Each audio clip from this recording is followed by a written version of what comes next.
You know that feeling when you're facing just a huge pile of information, maybe lecture notes or articles, and what you really need is someone to just pull out the crucial bits and explain them clearly, without all the confusing technicalities? Yeah, absolutely. It's easy to get overwhelmed. Well, that's precisely why we created the deep dive. Think of it as your personal shortcut to understanding the topics that matter, and this specific deep dive is built directly from the sources you actually shared with us. That's right. And today we're diving into some really foundational ideas in predictive modeling. We're talking linear regression and classification. We've got your lecture notes here covering the basics of linear regression, then some really key stuff on the bias variance trade-off and logistic regression, and finally, how we actually figure out if our classification models are any good evaluation metrics. So our goal today, our mission, if you like, is to make these powerful tools feel clear and, accessible for you.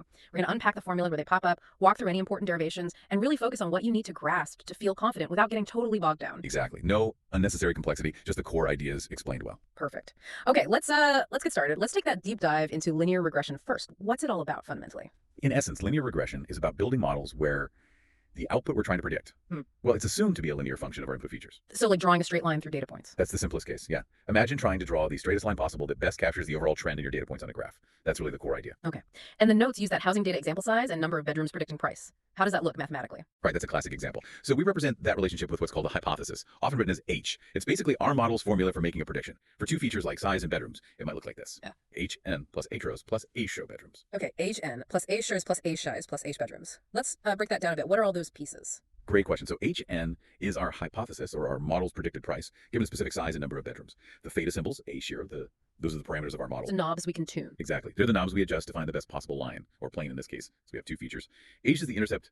Think of it as a base price, theoretically, if size and bedrooms were 0, which might not make practical sense, but mathematically it's the starting point. Okay.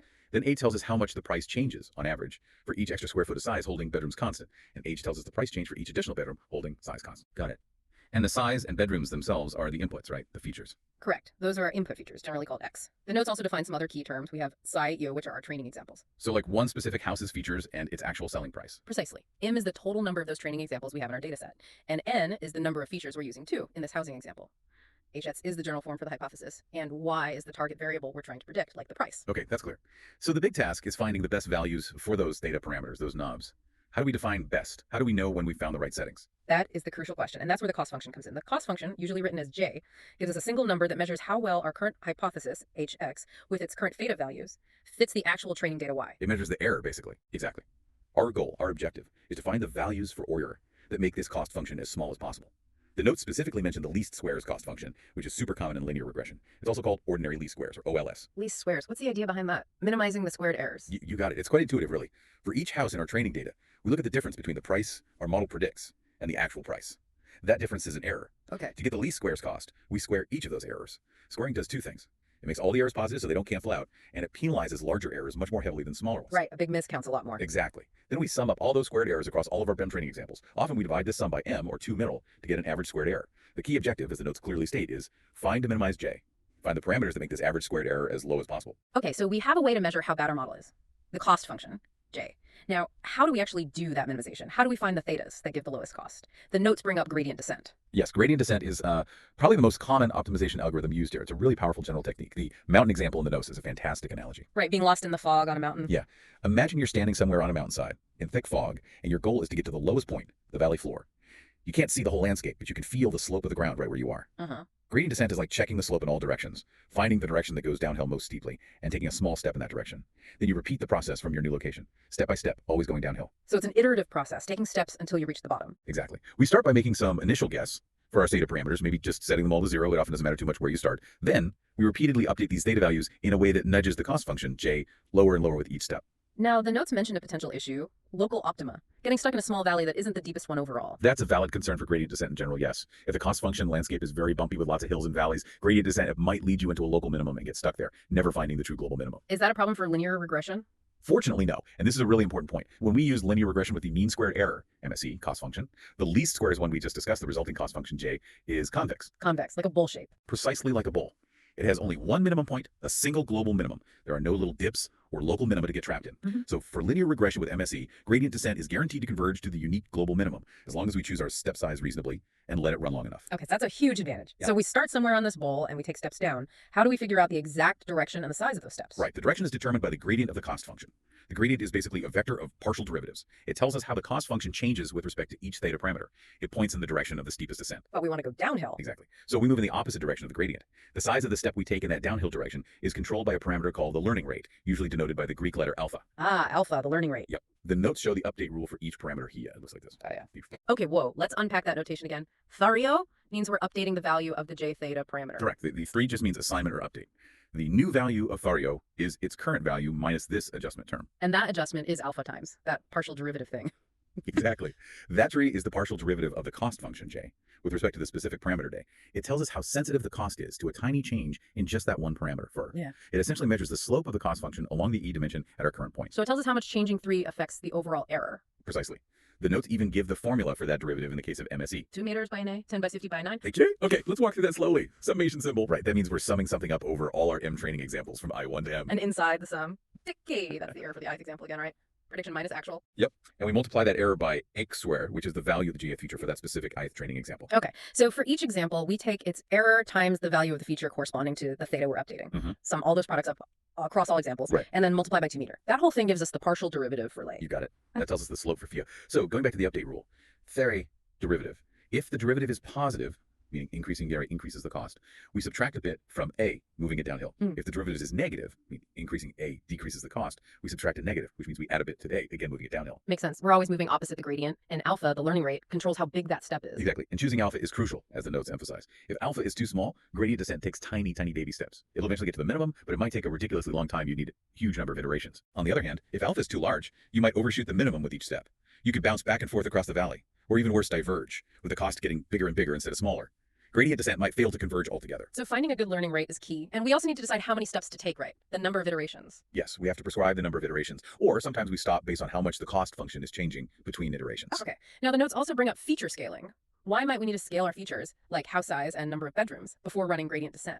Yeah, feature scaling can be really important. Imagine if your features have vastly different ranges, like house size might be 500 to 5,000 square feet, while number of bedrooms is maybe 1 to 5. Big difference in scale. Huge difference. When you have features on such different scales, the cost function surface can become very elongated and narrow, like a long skinny valley instead of a nice round bowl. Okay, I can picture that. In that skinny valley, gradient descent can end up oscillating back and forth across the narrow part, taking ages to actually move down along the length of the valley towards the minimum. It converges much more slowly. So scaling helps. How? By scaling the features so they have a similar range, maybe getting them all between 0 and 1, or standardizing them to have a mean of 0 and a standard deviation of 1, you make the cost function contours much more circular, more like a symmetrical bowl. So gradient descent can then take a more direct path downhill. Exactly. It can converge much faster and more efficiently. So feature scaling is often a really good pre-processing step before using gradient descent. Got it. Now, the notes talk about different types or flavors of gradient descent. Batch, stochastic, and mini batch. What's the difference? Right. These are different strategies for how we use the training data to compute that gradient in each step. Batch gradient descent is what we implicitly described first. Using all the data for each step. Exactly. In every single iteration, you look at the entire training data set to calculate the gradient, Jexy. This gives you a very accurate calculation of the true gradient direction. Sounds good, but maybe slow. That's the downside. If you have a massive data set, say millions of examples, calculating the sum over all of them for every single step can be incredibly computationally expensive and very slow. Okay, so what's the alternative? Stochastic gradient descent. Yeah, stochastic gradient descent, or SGD, takes the opposite approach. Instead of using the whole data set in each iteration, it picks just one single training example completely at random. Just one? Just one. It calculates the gradient based only on that single example and takes a step. Wow, that must be way faster per step. Much, much faster, especially for huge data sets. But there's a trade-off, of course. Because you're only using one example, the gradient estimate is very noisy. It's not the true gradient direction, just a rough approximation. So the path it takes must be kind of erratic. Very erratic. It bounces around a lot more. It will generally move towards the minimum, but it tends to oscillate around it, rather than converging smoothly right to the bottom. The notes mention a neat trick, though. You can use a dynamic learning rate schedule. Meaning you change alpha over time. Yeah, you start with a larger alpha and gradually decrease it as the training progresses. This allows for bigger steps initially and then smaller, finer steps later on, helping SGD to settle down closer to the minimum. Okay, so batch is accurate but slow. SGD is fast but noisy. What about mini batch? Sounds like a compromise. It is. Mini batch gradient descent strikes a balance. Instead of using all the data, batch, or just one example, SGD, it uses a small random subset of the data called a mini batch in each step, maybe like 32, 64, or a few hundred examples. You calculate the gradient based on just the examples in that mini batch. This gives you a gradient estimate that's much less noisy than SGD's, leading to more stable convergence, but it's still way faster than batch GD because you're not processing the entire data set at once. Best of both worlds, maybe. Often, yes. Plus, there's another big advantage. Computing matrix operations on these mini batches can be highly optimized on modern hardware, especially GPUs, leading to significant speedups in practice. So mini batch GD is very commonly used. That makes a lot of sense. Now, The notes introduce something completely different for finding theta, the normal equation. It sounds like a way to jump straight to the answer without iterating. That's exactly what it is. The normal equation is a direct analytical solution. It's a mathematical formula that gives you the optimal value of xx that minimizes the mean squared error cost function, all in one calculation. No iterations needed. Wow, what's the formula? It looks like this. X. Definitely looks more complex. Yeah. Like it's still our parameter vector. Yep, the vector of theta is we want to find. What's x? X is the design matrix. Think of it as a big table where each row is one of your training examples and each column is one of your features. Importantly, we usually add an extra first column that's just all ones. Well, why the column of ones? That column corresponds to the intercept term, vector. It's a trick to handle the intercept within the matrix multiplication framework. Okay, so x is the data matrix with that extra column of ones. What's x? X is the transpose of X. Yeah. You just flip the rows and columns of the X matrix. And that looks like matrix multiplication and then an inverse. Exactly. You multiply the transpose of X by X itself, which gives you a square matrix. Then you calculate the inverse of that resulting matrix. That's the easy part. Yeah. Y is simply the vector containing all your target values, the actual house prices in our example, one for each training example. So if we put our data into this matrix X and vector Y format, we just compute and boom, we get the optimal theta vector. Pretty much, yeah. It's Yeah. mathematically guaranteed to give you the X that minimizes the MSE cost function directly. That sounds amazing. Why would we ever use gradient descent then? There's a catch. Calculating that matrix inverse can be computationally very expensive, especially if you have a lot of features, a large N. The complexity is roughly cubic in the number of features, something like O(n). So if you have thousands or millions of features, calculating that inverse could take a very, very long time or even be impossible. Exactly. For datasets with a huge number of features, gradient descent, especially mini-batch or SGD, is often much more computationally efficient. But if your number of features N is relatively small, say less than 10,000 or so, the normal equation can be much faster because it's just one calculation. So it's another tool in the toolbox, useful in different situations. Okay, that trade-off makes sense. Now, everything we've discussed assumes the relationship is linear, right? A straight line or a flat plane. What if the real relationship is curved? The notes mention polynomial regression. Right. Sometimes a straight line just isn't a good fit for the data. Polynomial regression is a clever way to use the linear regression machinery to model these nonlinear curved relationships. How does that work? Are we still doing linear regression? Yes, fundamentally. The trick is to create new features by taking our existing features and raising them to powers. For example, if we have just one feature x, like house size, instead of just modeling price as EA plus ES, we could add a size squared term and model it as EO plus ES. Ah, so you create a new feature x. Exactly. Or you could add XX as EOS and so on. Your hypothesis becomes a polynomial function of the original feature x, like HX, EA plus EOS plus EX. But notice it's still linear in terms of the parameters, the thetas.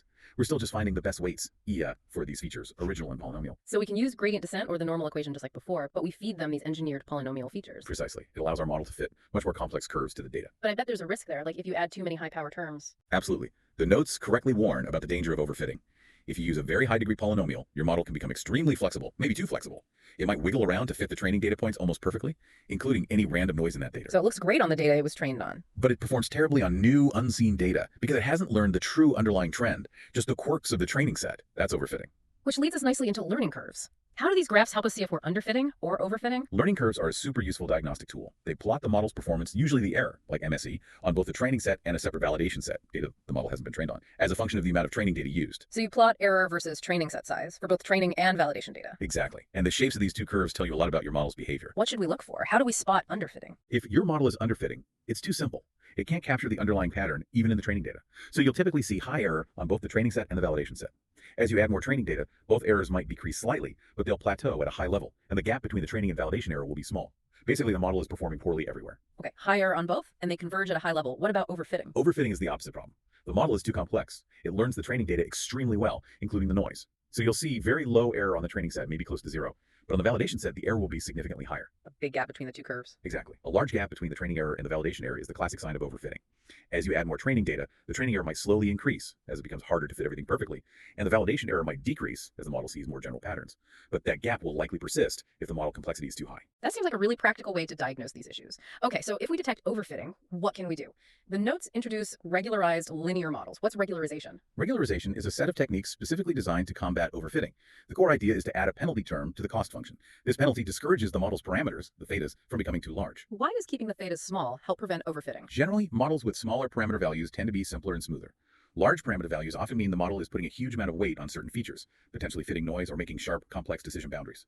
By penalizing large thetas, regularization encourages the model to find a simpler fit that generalizes better.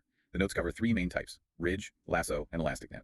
Let's start with ridge regression. How does it add this penalty? Ridge regression adds what's called an L-euro penalty to the standard MSE cost function.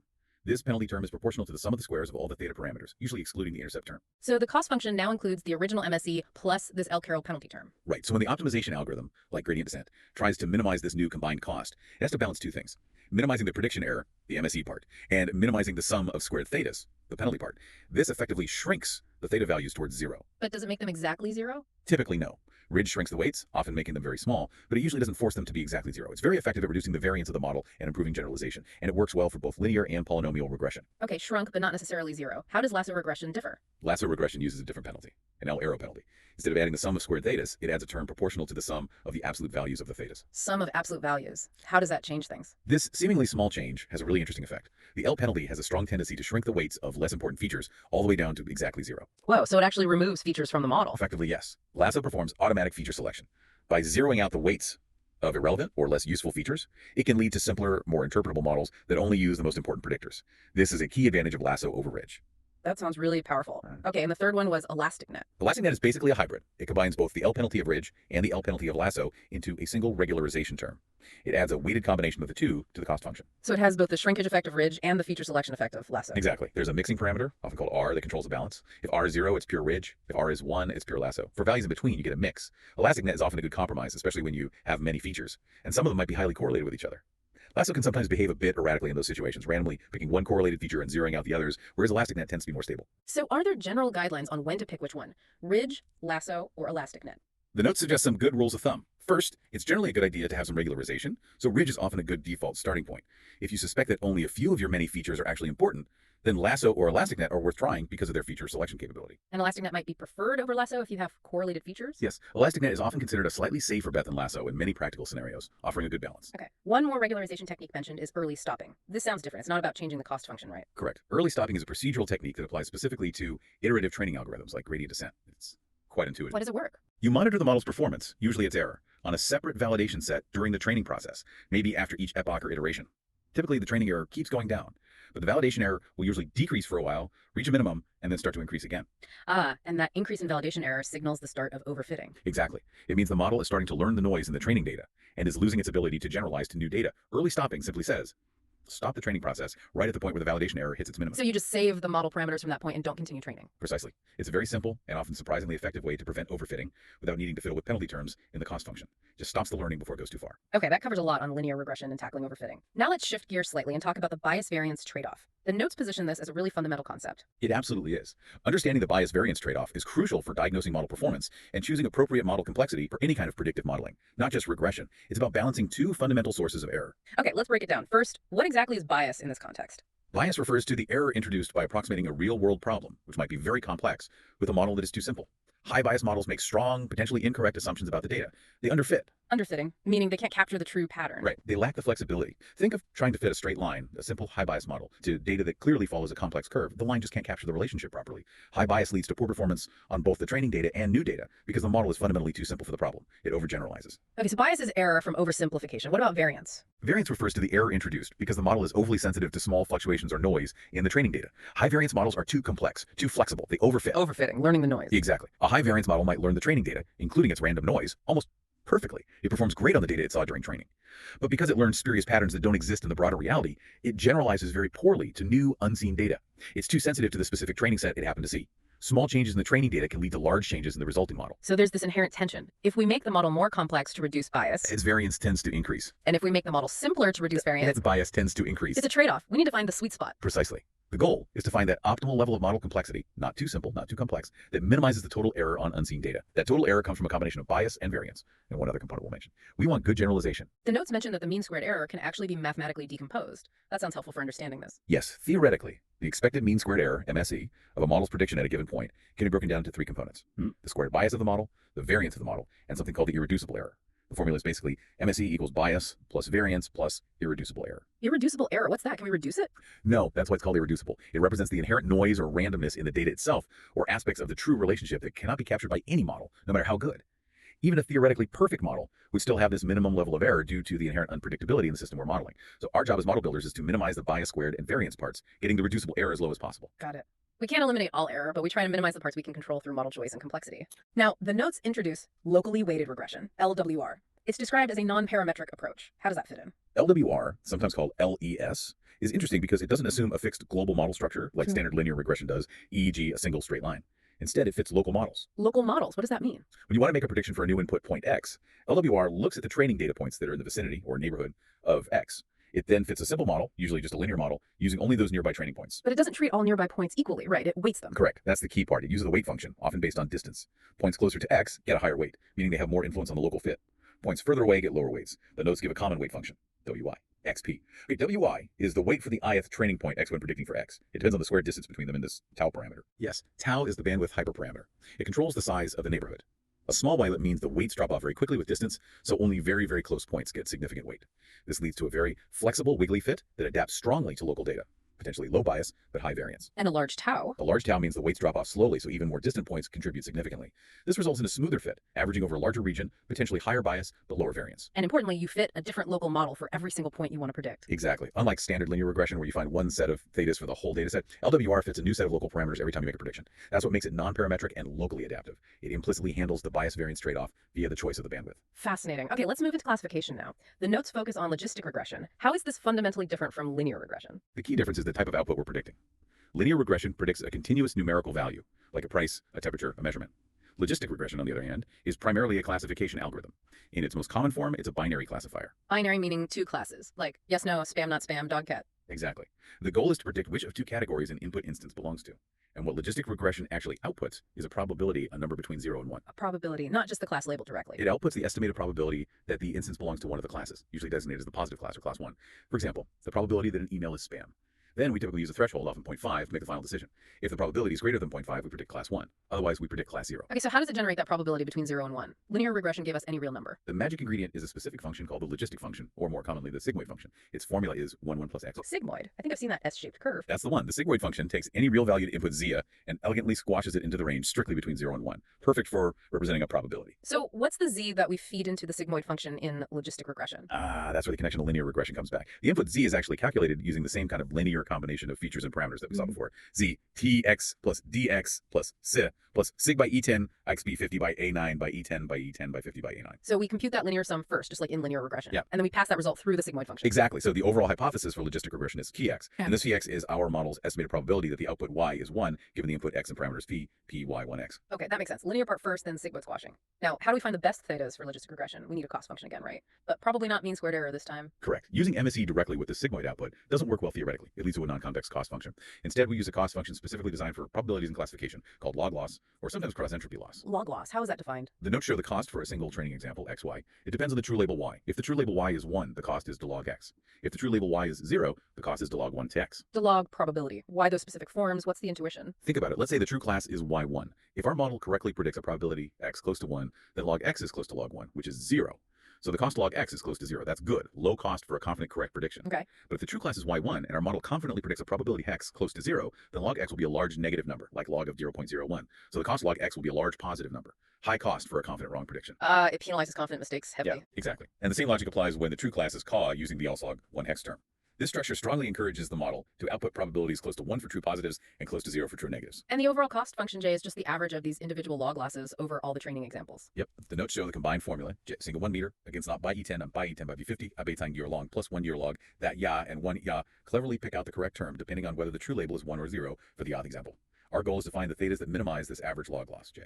Can we use the normal equation for this? Is there a direct solution? Unfortunately, no. Unlike linear regression with MSE, there's no closed-form analytical solution like the normal equation to find the thetas that minimize the log loss for logistic regression.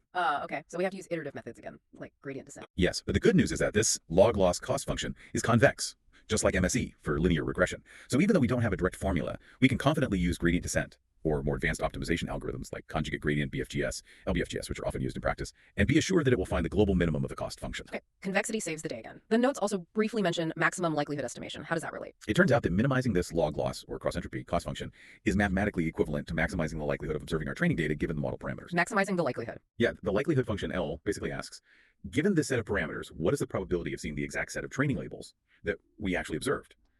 We want to find the A that makes our observed data seem most probable or most likely under the assumptions of our logistic regression model. Maximizing this likelihood leads to the exact same optimization problem as minimizing the negative log likelihood, which is our log loss function. They're just different perspectives on the same goal. Interesting. Two sides of the same coin. Okay, so once we've trained our model and found the best thetas, how does it actually separate the classes? The notes talk about decision boundaries. Right. The decision boundary is the surface or line in the feature space that separates the region where the model predicts class 1 from the region where it predicts class 0.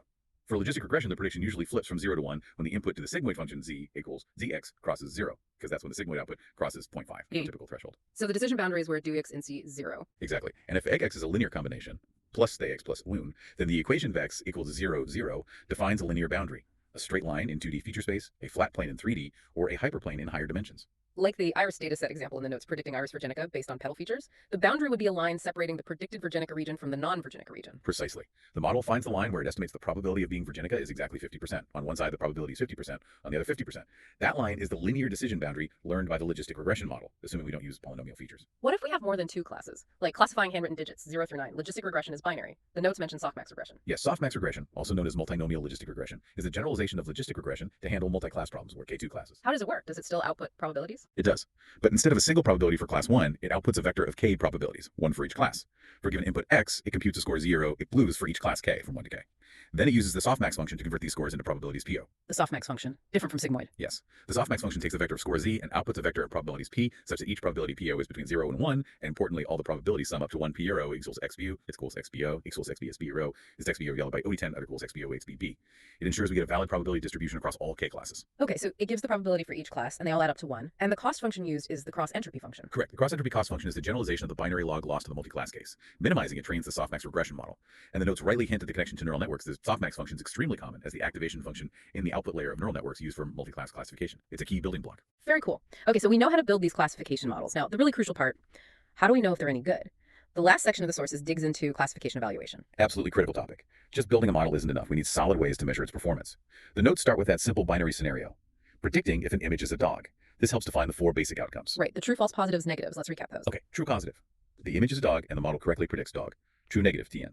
The image is not a dog and the model correctly predicts not dog. False positive, FP. The image is not a dog, but the model incorrectly predicts dog. A false alarm, type I error. False negative, FN. The image is a dog, but the model incorrectly predicts not dog. A miss, type 2 error. Got it. TP and TN are correct predictions. FT and FN are the errors. These 4 counts form the basis for most metrics, right? Exactly. They feed into metrics like precision and recall. Okay, precision. What does that measure again? Precision answers the question. Of all the times the model predicted dog positive, how many times was it actually correct?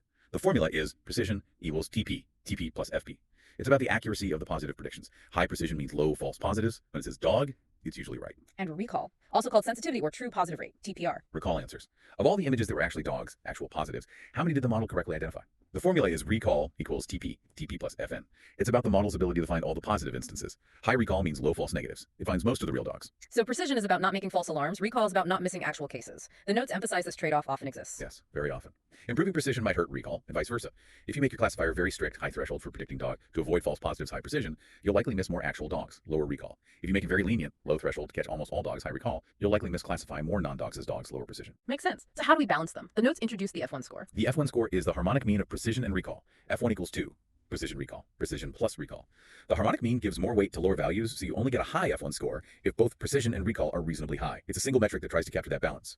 Useful for comparing models when you care about both types of errors. Okay, so precision, recall, F1, good metrics. The notes also mention we can often adjust the threshold used for classification. Right. Most classifiers, like logistic regression, output a score or probability. We compare that to a threshold, like 0.5, to make the final O1 decision. Libraries like scikit-learn let you access these underlying scores. By changing the threshold, you can directly trade off precision for recall, choosing the operating point that makes most sense for your specific application based on the costs of FP versus FN errors. Interesting. Now, what about the ROC curve and AUC? These sound like more comprehensive evaluation tools. They are. The ROC curve, receiver operating characteristic, is a plot that visualizes the performance of a binary classifier across all possible classification thresholds. It plots the true positive rate, DPR, which is recall, on the y-axis against the false positive rate, FPR, on the x-axis. False positive rate, FPR, what's that formula? FPR is the ratio of actual negative instances that were incorrectly classified as positive. FPR equals FP plus TN. It's basically one specificity, where specificity true negative rate is TN, yeah. FP plus TN. So the ROC curve plots DPR versus FPR. And what does a good ROC curve look like? A good classifier's ROC curve will bend up towards the top left corner. The top left corner represents a perfect classifier, TPR1, FPR0.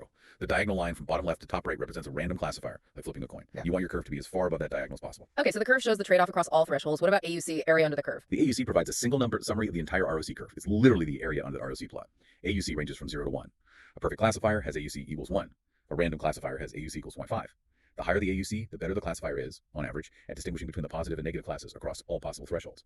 It's a very popular and robust metric for comparing classifiers. So higher AUC generally means a better model overall? Generally, yes. It measures the model's ability to rank positive instances higher than negative instances. Okay. Now, moving beyond binary classification, the notes mention strategies for multi-class problems when using binary classifiers. Right. Some algorithms, like softmax regression, random forests, naive Bayes, handle multiple classes inherently. But if you have a fundamentally binary classifier, like standard logistic regression or an SVM, you need strategies to adapt it.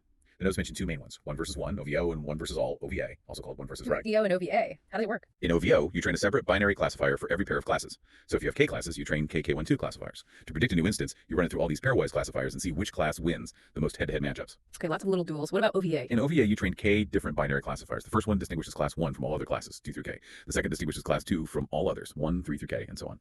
To predict, you run the instance through all K classifiers and pick the class whose classifier outputs the highest confidence score or probability. OVA is generally more common than OVO, especially when K is large. Got it. Different ways to extend binary classifiers. Now, error analysis. The confusion matrix sounds really important here. It's incredibly useful. The confusion matrix is just a table that summarizes the performance by showing the counts of predictions for each class compared to the actual true classes. For binary, it's the 2x2 table of TP, TN, FP, FN we discussed. For multiclass with K classes, it's a KXK matrix. What does it show us? The rows usually represent the actual classes, and the columns represent the predicted classes. The diagonal elements show the correct classifications, TP for each class.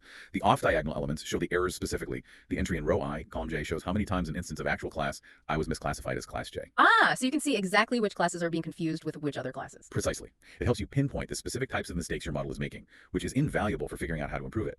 The notes also mention normalizing the matrix, like by row percentages, to see the proportion of each actual class that was classified correctly or incorrectly, which helps account for class imbalance. Very practical. The notes also briefly define multi-label classification. How is that different from multi-class? In standard multi-class, like digit recognition, each instance belongs to exactly one class. A digit is either a 3 or a 7, not both. In multi-label classification, an instance can belong to multiple classes simultaneously. Like the face recognition example. An image might contain Alice and Bob. Exactly. The output isn't a single label, but a set of labels that apply. For an image with Alice and Charlie, the output might need to be true. False. True, if the possible labels are Alice, Bob, Charlie. It requires different model structures and evaluation metrics, like average precision across labels. Okay, distinct concept. And finally, a quick mention of cross-validation right at the end.